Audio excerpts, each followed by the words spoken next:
बिस्मिल्लाहिर्रहमानिर्रहीम। अस्सलाम वालेकुम। मैं इरफान हाशमी लंदन स्टूडियो से आपसे मुखातिब हूं और हमारे साथ मौजूद हैं इब्राहिम राय साहब। इस प्रोग्राम शुरू करने से पहले आप तमाम दोस्तों से दरखास्त है कि आप चैनल को जरूर सब्सक्राइब कर लें। और राय साहब, आज 3 खबरें हमारे पास है जिस पर तफसील से हम बात करेंगे। पहली खबर, पाकिस्तान तहरीक इंसाफ। राय साहब, ईद गुजर गई, दूसरी ईद आने वाली है, लेकिन अगर कोई चीज़ नहीं आई तो वो पाकिस्तान तहरीक इंसाफ की क़यादत की कॉल थी, इमरान खान की रिहाई तहरीक है। और किस बात का इंतज़ार है पाकिस्तान की अवाम? राय साहब, अब तो स्पेसेस के ऊपर सवाल कर रही है इनके कायदीन से। और कल पाकिस्तान तहरीक इंसाफ की स्पेस पे मुझे कुछ लम्हों के लिए एंट्री मेरी हुई और एज अ लिसनर तो मैंने वहाँ पर जो गुफ्तगू थी दोस्तों की सुनी, और वो जिस तरह से तनकीद कर रहे थे पाकिस्तान तहरीक इंसाफ की क़यादत के ऊपर, ये तो होना ही था। इस पर भी बात करेंगे। और आज आईनी अदालत के एक जज ने नोटिस जारी कर दिया, रिहाई फोर्स बनेगी नहीं बनेगी, और इसे गैर आईनी फोर्स कहा जा रहा है। अब पहली बात राय साहब, पाकिस्तान में मिलिट्री कोर्ट्स के फैसले, सुप्रीम कोर्ट ऑफ पाकिस्तान के फैसले, तहरीक इंसाफ से बल्ला छीनने का फैसला, मखसूस नशिस्तों का फैसला, सुप्रीम कोर्ट ऑफ पाकिस्तान के ही फैसले में जो मिलिट्री कोर्ट के हवाले से दिया गया कि इतने दिनों के अंदर आइन आपने जो कानून साजी है वो अदालतों के हवाले से करनी है, वो फैसले नहीं दिए गए, ना उस पर कोई कानून साजी हुई, और चादर चार दीवारी के तकद्दुस को पामाल किया जाता है। इस पर कोई अदालत जो है वो हरकत में नहीं आती। खान साहब के केसेस के ऊपर कोई अदालत हरकत में नहीं आती। 11-11 माह आप अपील का इंतज़ार करते हैं, अदालत के जजेस खामोशी से सोए रहते हैं, और सफ़ेद बिल्डिंग में बैठने वाले, सफ़ेद इमारत में रहने वाले जो मकीन है राय साहब, ये स्याह फैसले, काले कोट पहनकर स्याह फैसले दे रहे हैं। और ये बात करते हैं कि पाकिस्तान के अंदर कि जनाब ये रियासत के ख़िलाफ़ एक जंग है। इसका भी एक मुकम्मल हाल हवाला अपने सुनने वालों के साथ हम शेयर करेंगे। एंड राय साहब, जो $1 मिलियन क्वेश्चन है, ये कॉल कब आएगी? पाकिस्तान तहरीक इंसाफ, मेरा ख्याल है कि आप भी और मैं भी सब एक्सपेक्ट कर रहे थे कि बहुत जल्दी ये कॉल दे दी जाएगी। राय साहब, आज 1 अप्रैल है और पाकिस्तान तहरीक इंसाफ ने आज भी कॉल नहीं दी। और क्यों नहीं दी राय साहब? वजूहात क्या हैं? पाकिस्तान के अंदर क्या हो रहा है और तहरीक इंसाफ क्या करने जा रही है? मैं चाहूँगा कि क्विकली इसको समेटें, और क्योंकि आईनी अदालत का जो फैसला है इसका भी हमने पोस्टमार्टम करना है। देखें हाशमी साहब, अब जो अप्रैल का मौसम, अप्रैल का महीना आ गया है और गर्मी ने भी दस्तक दे दी है इस्लामाबाद में और पंजाब में, और फिर आपकी जो ईद उल अज़हा है वो भी आ जाएगी। तो ये एक आइडियल सिचुएशन थी कि आप अप्रैल के अंदर ही ये कॉल देते, क्योंकि अगर आप कोई इस किस्म की कॉल प्लान कर रहे हैं जो कि 1 दिन की होगी, यानी 1 दिन अगर आप पूरे मुल्क में सड़कें ब्लॉक करेंगे, जैसा कि पीटीआई के करीब समझे जाने वाले एक साफ़ी ने कहा कि मुख्तलिफ़ शहरों के अंदर, बड़े शहरों के अंदर मुख्तलिफ़ मकामात पर सड़कें ब्लॉक की जाएंगी, और चूँकि मुख्तलिफ़ मकामात पर की जाएंगी तो इसलिए फौरी तौर पर इन सड़कों को खुलवाना मुमकिन नहीं होगा, और एक तरह से 1 दिन के लिए पहिया जाम हो जाएगा या मुल्क जो है स्टक हो जाएगा। लेकिन क्या 1 दिन के किसी इवेंट से इमरान खान साहब की रिहाई हो जाएगी? तो इसका जवाब नफ़ी में। क्या 1 दिन के इवेंट से इमरान खान साहब की रिहाई इससे पहले हो सकती थी? इसका जवाब भी नफ़ी में है, क्योंकि इससे पहले भी कई मरतबा 1 दिन के इवेंट किए गए हैं, जो कि एक बड़ी कॉल की तैयारियों के सिलसिले में तो ठीक है कि आप थोड़ा सा दबाव बढ़ाने के लिए कि आप जब एक बड़ी कॉल की जानिब जा रहे हैं तो उसकी तैयारियों के सिलसिले में तो कर सकते हैं। लेकिन 1 दिन का इवेंट अगर आप प्लान कर रहे हैं और उसके लिए इतनी तैयारी कर रहे हैं और कॉल की तारीख देने से भी गुजर जाएं, तो इसका मतलब है कि आप कॉम्प्रोमाइज़ हो चुके हैं। इसका मतलब है कि आप इमरान खान साहब की रिहाई के लिए जिस किस्म की तहरीक चलाने की ज़रूरत है वो तहरीक चलाने की पोजीशन भी नहीं है। और हम ये नहीं कह रहे कि आपकी ख्वाहिश नहीं है इमरान खान साहब को रिहा करवाना, लेकिन शायद आपको अब अपने ओहदे जो हैं ये ज़्यादा अजीज़ हो गए हैं, क्योंकि इमरान खान साहब की रिहाई के लिए जैसा कि कुछ लोगों को ख़बरें दी गई हैं पीटीआई की क़यादत की जानिब से, गालिबन ये मेरा तज्ज़िया है कि कोई 1 दिन का शायद इवेंट जो है ये प्लान किया जा रहा है। अगर इमरान खान साहब को रिहा करवाना है, यानी इससे पहले आपने देखा कि आपने जलसे किए, आपने लाहौर में जाके 3 दिन का शो किया, कराची में ये शो किया, ये सारे पावरफुल शोज़ थे। लेकिन इस तरह के शोज़ से ना तो इस हुकूमत पर कोई बहुत बड़ा दबाव आएगा और ना ही इमरान खान साहब की रिहाई के लिए कोई मुतलका हल्के आपके साथ मुज़ाकरात करेंगे, यानी ताकतवर हल्के।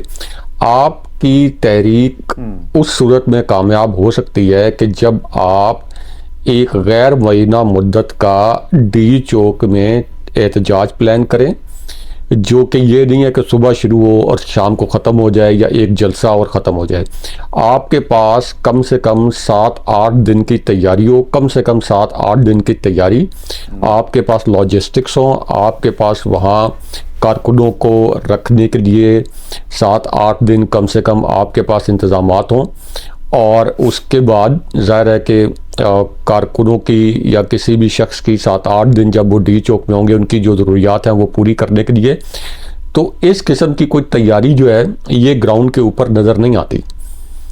अब इसके अंदर जो कहा जा रहा था पहले कि महमूद खान अचकज़ई फैसला करेंगे और वो मुज़ाकरात करेंगे पहले, और उन्होंने कहा कि नहीं, मैं किसी को सड़कों पे नहीं आने दूंगा और हमने पार्टी संभालनी है। सलमान अकरम राजा ने भी कहा कि हमने इमरान खान साहब की पार्टी को बचाना है, ऐसा ना हो कि और कारकुन जो हैं। नहीं, वो तो पहले दिन से कह रहे हैं ना कि जब तक 2-2.5 लाख बंदा नहीं निकलेगा तहरीक कामयाब नहीं हो सकती। मैं एहतजाज मटीरियल नहीं हूँ।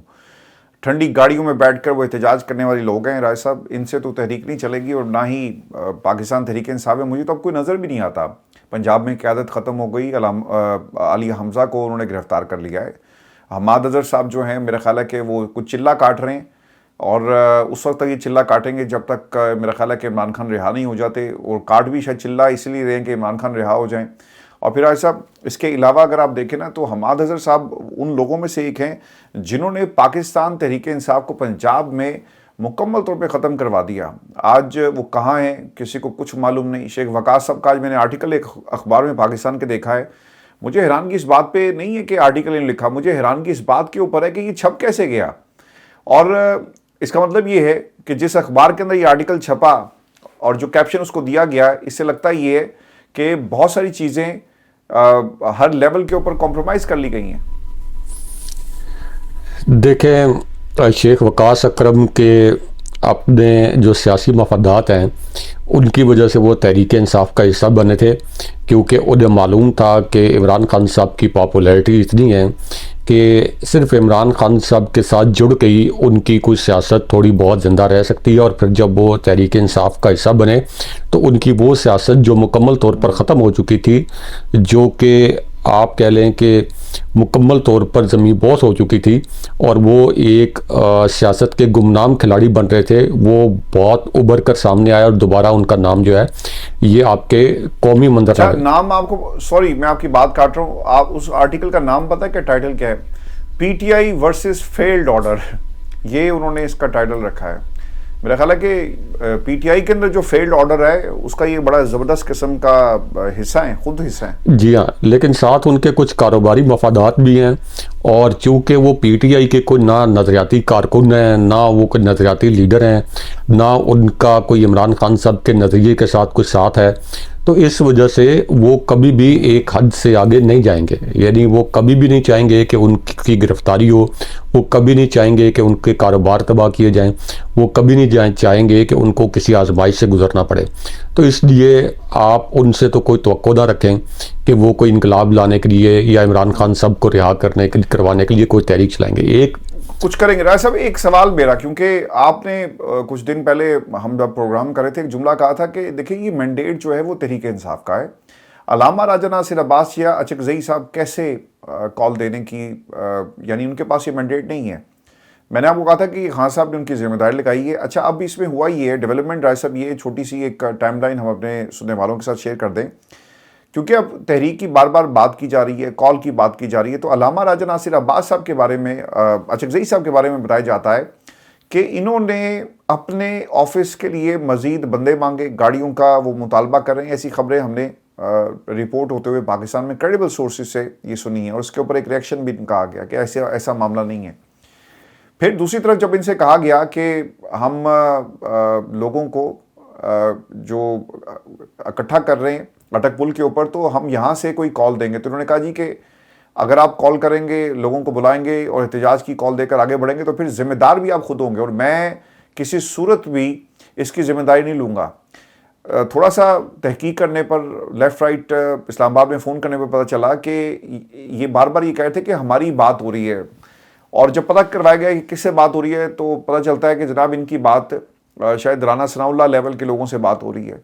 अब राना सनाउल्लाह इमरान खान की रिहाई के लिए, ट्रक की बत्ती तो हो सकता है राय साहब, लेकिन रिहाई के लिए इनके पास तो मैंडेट नहीं। शहबाज शरीफ साहब जेल का दरवाज़ा नहीं खुलवा सके। सोहेल अफरीदी ने कहा था कि आप मेरी मुलाकात करवाएं, तो उन्होंने कहा जी मैं पूछ के बताता हूँ। तो शहबाज शरीफ के पास ये मैंडेट नहीं है, किसी और के पास ये मैंडेट नहीं, पूरी पाकिस्तान की पार्लियामान के पास मैंडेट नहीं है, ये दोनों हाउसेस के पास मैंडेट नहीं है, आसिफ अली जरदारी के पास मैंडेट नहीं है, तो राना सनाउल्लाह के पास कहाँ से मैंडेट आएगा। तो अचकज़ई का किरदार बड़ा वाज़े हो गया। अब जब मैंने कल अलीमा खान की गुफ्तगू सुनी तो उन्होंने कहा जी कि आप लोग चीज़ों को जो है वो कंफ्यूज कर रहे हैं, ये मैंडेट जो है वो सोहेल अफरीदी के पास है। चलें, अच्छा इस चीज़ के ऊपर भी आए थे कि हम कंफ्यूज कर रहे हैं, मैंडेट जो है सोहेल अफरीदी के पास है। सोहेल अफरीदी ने क्या कहा वो भी सुन लें। सोहेल अफरीदी ने कहा कि हमारे हाथ कच्चे धागे से बंधे हुए हैं और हम अपने बड़ों की तरफ देख रहे हैं। बैरिस्टर गौहर कहता है कि ये फैसला अचकज़ई ने करना है, अल्लामा राजा नासिर अब्बास ने करना है, बाकी लोगों ने करना है। तो स्ट्रीट मोबिलाइजेशन को अपने अरूज पर ले जाने की बात है वो सोहेल अफरीदी, लेकिन अलीमा खान कहती हैं कि नहीं, कॉल आएगी सोहेल अफरीदी देगा। सोहेल अफरीदी कहता है कि हम अपने बड़ों की तरफ देख रहे हैं।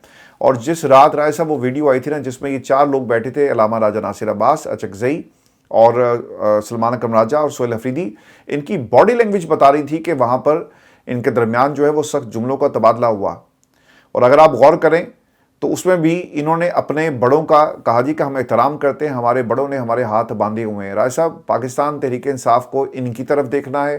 पाकिस्तान की आवाम ने 2024 8 फरवरी की रात को मैंडेट खंभों को दिया था इमरान खान की वजह से।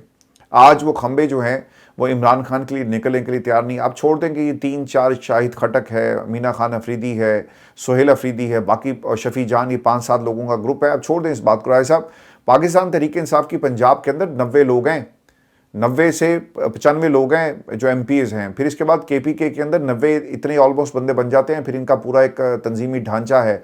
पूरा KPK के अंदर आपको एक तंजीमी ढांचा नज़र आएगा, अहदेदार नज़र आएंगे जो निकल रहे।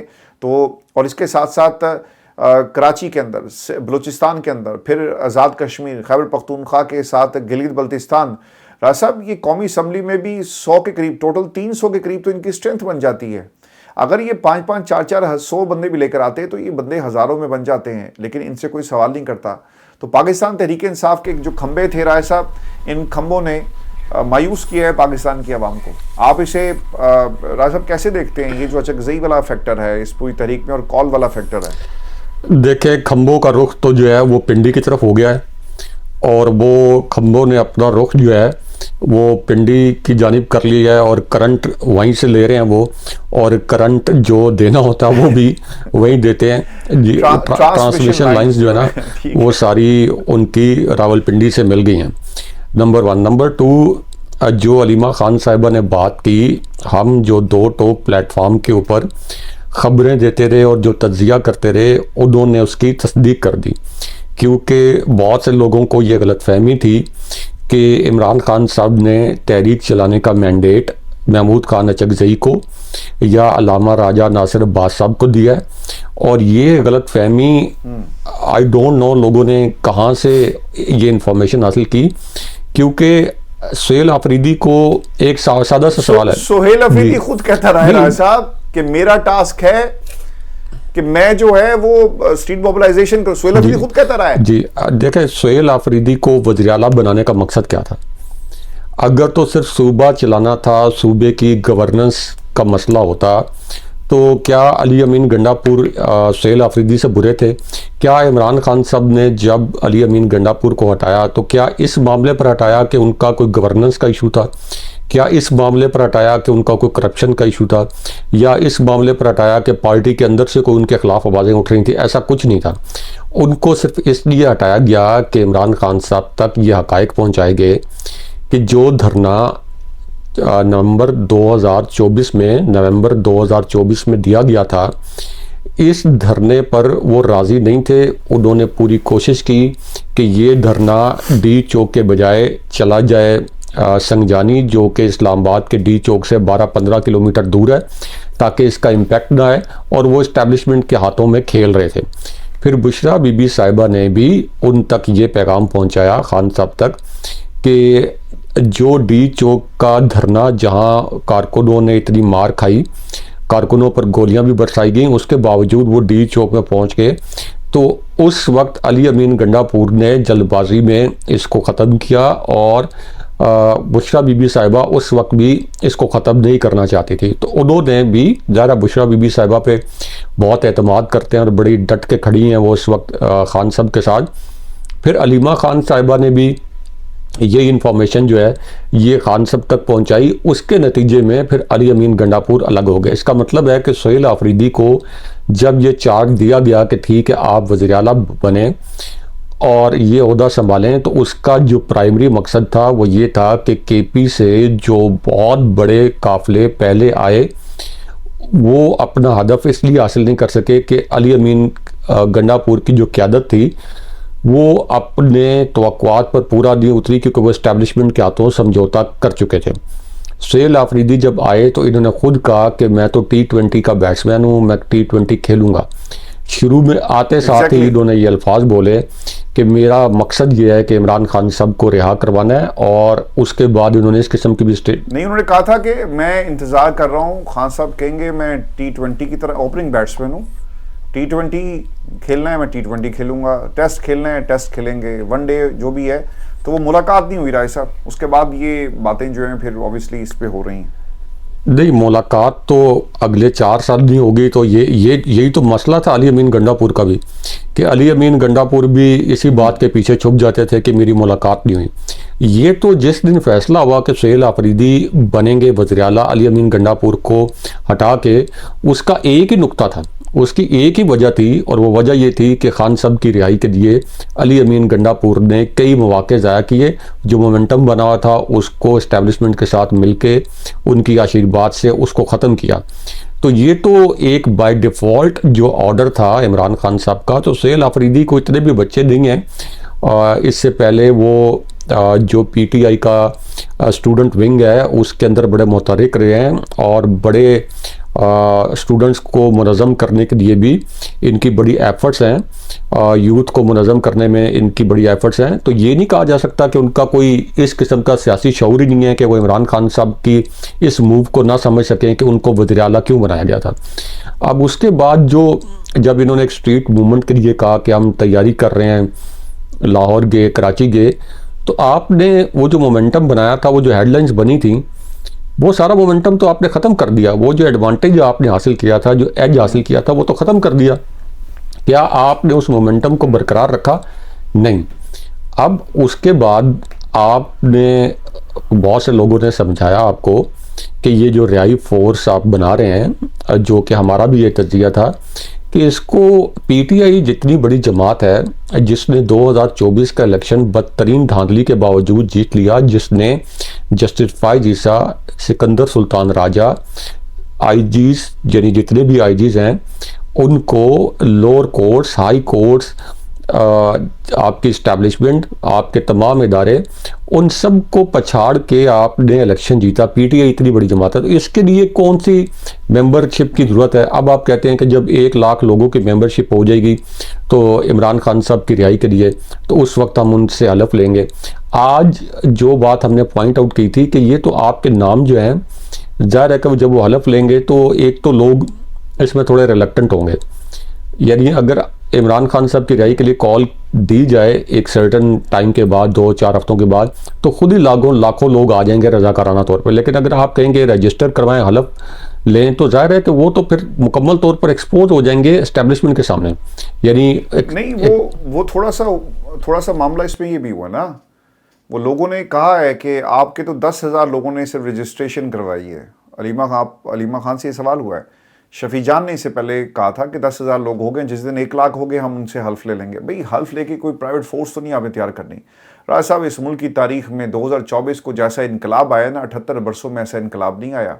बंदे अंदर, पार्टी अंदर, बल्ले का निशान नहीं है, पार्टी को बेनामो निशान कर दिया, बच्चों को उनके वालदैन के सामने मारा गया, चार दीवारी के तकद्दुस को पामाल किया गया, औरतों के गिरेबान तक को पकड़ा गया। राज साहब, इससे ज़्यादा जुल्म और क्या होगा? बहुत सारी शहादतें हुई हैं। 26 नवंबर और जाने कितने जो आपने इंसिडेंट्स देखे पाकिस्तान की तारीख में, लोगों ने ऐसा लगता था कि वो 78 सालों का जो गुस्सा था उन्होंने वो 2024 की रात को सब कुछ जो है उसे उसका हिसाब बराबर किया, लेकिन बाकी लोग उसको किसी तरह से सस्टेन नहीं कर सके। ऐसा मैं आज भी ये बात कहता हूँ और इस पे कायम हूँ कि अगर 2024 की रात को पाकिस्तान तहरीक इंसाफ सड़क के ऊपर कब्जा कर लेती ना, इस्लामाबाद की सड़कों पर कब्जा कर लेती, तो ये वोट जो चोरी हुआ, मैंडेट जो चोरी हुआ, ये कभी भी इसको इस तरह से 26वीं तरमीम, 27वीं तरमीम, और आज देख लें ये जो बिलावल जरदारी साहब जो आंखों में अपने ख्वाब लिए, इनके वालिद मोहतरम जो हैं वो ख्वाब देख कर बैठे हुए हैं कि अपनी ज़िंदगी में प्रिंस चार्मिंग को वज़ीर-ए-आज़म बनाना है, वो कभी भी ये 28वीं तरमीम के लिए इस वक्त लॉबिंग ना कर रहे होते, आज जाके फजल रहमान साहब से वो मिले हैं। और ऐसा पाकिस्तान के अंदर अब एक और काम ये हुआ है कि सुप्रीम कोर्ट ऑफ पाकिस्तान, खैर जो फेडरल कोर्ट है, आईनी अदालत जिसे आप कहते हैं, अब तो खैर हमें ये नहीं पता चलता कि इसमें से 1 नंबर अदालत कौन सी है, 2 नंबर कौन सी है और 1 नंबर कौन सी है। वहाँ पर ऐसा एक डेवलपमेंट ये हुई है कि एक साहब जिनका नाम है जी, एक वकील साहब हैं, और वो पहुँच गए हैं, मलिक ज़हीर एडवोकेट, वो पहुँच गए हैं आईनी अदालत, और वहाँ पर जाकर उन्होंने रिहाई फोर्स के हवाले से बाकायदा एक दरख्वास्त दी। और इंटरेस्टिंग मामला ये कि लग भी गया और 3 रुकनी बेंच भी बन गया। वफाकी आईनी अदालत के सरबराह जस्टिस उमैदुद्दीन की सरबराही में ये दरख्वास्त समाअत के लिए मुकर्रर होती है। वज़ीर-ए-आज़म पाकिस्तान के साबिक़ वज़ीर-ए-आज़म इमरान खान की रिहाई से मुतल्लिक फोर्स की तश्कील के खिलाफ दरख्वास्त सुहेल अफरीदी को नोटिस जारी हो गया। आईनी बेंच के सरबराह के मुताबिक किसी सजाई याफ्ता शख्स की रिहाई के लिए सुनोईद की फोर्स की तश्कील मुनासिब नहीं। मलिक ज़हीर ने मौक़िफ़ ये अपनाया कि इमरान खान अडयाला जेल से रिहा करवाने के लिए एक रिहाई फोर्स का ऐलान हुआ, ये गैर आइनी है। सरबराह जस्टिस उमैदुद्दीन जो इसको लीड कर रहे थे, और दूसरी तरफ एक और जज हैं, वो भी मैं बाक़िर नचवी साहब, उन्होंने ये सवाल किया कि क्या काबीना की मंजूरी दी गई, तो इस पर जवाब मिला कि ऐसा नहीं है, काबीना की मंजूरी KPK की मंजूरी नहीं दी गई। इमरान खान को अदालत में कानून के मुताबिक सज़ा दी गई और इस वक्त वो रावलपिंडी की अडयाला जेल में सज़ा काट रहे हैं।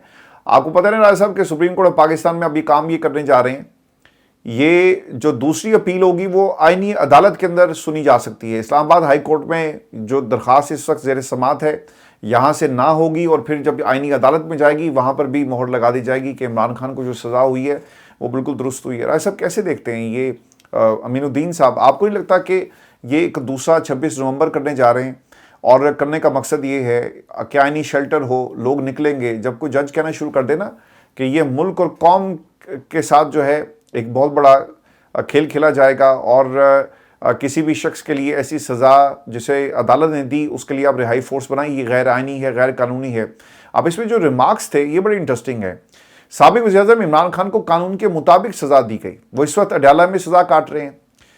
फिर बेंच के सरबराह ने रिमार्क्स दिए कि सज़ा याफ्ता शख्स के लिए इस तरह की फोर्स नहीं बननी चाहिए और वफाकी हुकूमत इस बात को यकीनी बनाए कि कानून की किसी किस्म की खिलाफ वर्जी नहीं होगी। 26 नवंबर मुझे तो लगता है होने वाला है। अगर लोग आए निकले बाहर तो उन्होंने पहले से तैयारी कर ली है कि हम अगर जो भी कुछ करेंगे हम कहेंगे ये पाकिस्तान के मफाद में किया। अगर बाहर से आवाज़ आएगी इंसानी हकूक़ की पामाली हुई, हम कहेंगे हमारी अदालत ने हमें कहा था रोक लो, हमने रोक लिया। अपने हर गैर आइनी इक़दाम को यह आइनी बनाने की एक साजिश नहीं आपको लगती? देखें, आपने बड़े 3 अहम नुकात उठाए हैं और इसमें तो कोई शक नहीं है कि आपकी सुप्रीम कोर्ट, आपकी हाई कोर्ट यहाँ पे एक जुडिशल कू हो चुका है और इसके अंदर वो जजेस ला के बिठाए गए हैं। और ये बात सिर्फ हम नहीं कर रहे, ये जो कोर्ट्स को कवर करने वाले रिपोर्टर्स हैं वो भी कहते हैं, क्योंकि ज़रा कि वो उस वाइब को फील कर सकते हैं जो कि अदालत के अंदर जब वो ख़ुद मौजूद होते हैं तो उनकी आवाज़ कम से कम अदालती अमूर तक ज़्यादा क्रेडिबल है। तो वो भी कहते हैं कि ये लिखे लिखाए जो अहकामात आते हैं ये उनके मुताबिक फ़ैसले करते हैं। अब जो कहा गया कि जी आइनी फोर्स आप जो रिहाई फोर्स बना रहे हैं ये तो गैर आइनी है, इसके अंदर जो अहम पॉइंट हमने सबसे पहले 2 टोक के इस प्लेटफॉर्म पर उठाया था कि जब आप ये फोर्स बनाएंगे, उसकी रजिस्ट्रेशन करेंगे तो आप उनकी आइडेंटिटीज़ को एक्सपोज कर देंगे पुलिस के सामने, कानून नाफिज करने वाले इदारों के सामने, जो चाहे अब गैर कानूनियत लाकानूनियत नाफिज करने वाले इदारे बन गए, लेकिन आप उनको एक्सपोज कर देंगे उनकी आइडेंटिटीज़ को, कम लोग आके रजिस्ट्रेशन करवाएंगे। यदि इतनी बड़ी पार्टी जो इस्लामाबाद की तीनों नशस्तें जीत गई, जो रावलपिंडी पूरे डिवीजन की नशस्तें जीत गई, जो पूरा केपी जीत गई, जो पंजाब में 2/3 अक्सरियत से असल में जीती, जो कराची की नशस्तें जीती, उसकी अभी तक 10,000 सिर्फ मेंबरशिप हुई है। ये तो कोई भी यकीन नहीं कर सकता ना। ये सिर्फ इस वजह से है कि लोगों को पता है कि आपके ऊपर इमरान खान साहब यानी पीटीआई का सिर्फ झंडा आप घर पे लगा लें, आप झंडा उठा के बाहर निकल लें, आपके ऊपर दहशतगर्दी के मुकदमात दर्ज हो जाते हैं, आपके पूरे ख़ानदान के अकाउंट्स बंद हो जाते हैं, आपके पूरे अकाउंट्स पूरे ख़ानदान को दहशतगर्दी के मुकदमात में फंसा दिया जाता है। तो इस सूरत हाल में अपने लोगों की, ख़ास तौर पर ऐसे लोग जो कि मज़ामत करना चाहते हैं, जो कि पुरअमन तरीके से एक भरपूर तहरीक चला के खान साहब की रिहाई के लिए सिंसियर एफर्ट करना चाहते हैं, आप उन्हें कानून नाफिज करने वाले इदारों के रहमो करम पर नहीं छोड़ सकते कि आप उनकी आइडेंटिटीज़ को एक्सपोज कर दें। और अगर आप ये कहें कि कोई खुफिया हलफ लें या ये, तो वो भी किसी सियासी जमात को तो सूट नहीं करता ना। ये तो आपने इस बात में हकीकत है 100% कि ये अदालतें कॉम्प्रोमाइज़ हैं, लेकिन आपने इस जाली आईनी अदालत को आपने एक फुल टॉस दी है। आपने खुद उनको ये मौका दिया है कि वो इस तरह के ऑब्जर्वेशन दें और फिर हुकूमत जो है इसी को बुनियाद बना के, जैसे आपने ये वैलिड पॉइंट रेज किया कि इसी को बुनियाद बना के वो कहेंगे कि जी ठीक है, हम इनको इस वजह से रोक रहे हैं कि इसके ऊपर तो अदालती जो ऑब्जर्वेशंस हैं वो मौजूद हैं। तो इसलिए एक तो ये अभी भी वक्त है कि ये जो रजिस्ट्रेशन का अमल है इसको शेल्व करें।